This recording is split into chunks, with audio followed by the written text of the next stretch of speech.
Juda o'rinli savol bo'ldi. Siz chikin yeyapsiz. Uydagi ayolingiz nima yeyapti?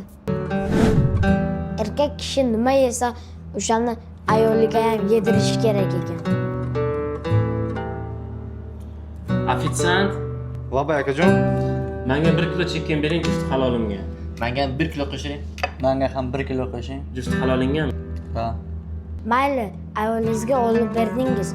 Ota-onangizgacha, ota-onangizga qachon oxirgi bir chikin olib berdingiz? Ofitsiant, 5 kilo chicken qo'ying, qadri buzukvorimga.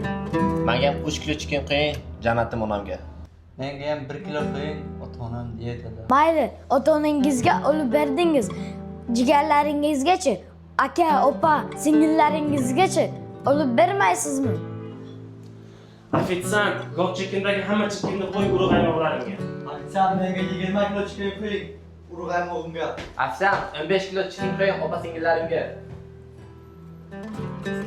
Qalay marketing zo'rmi? Endi Qorasuvoy filialiga borib, hamma chikinlarni sotamiz.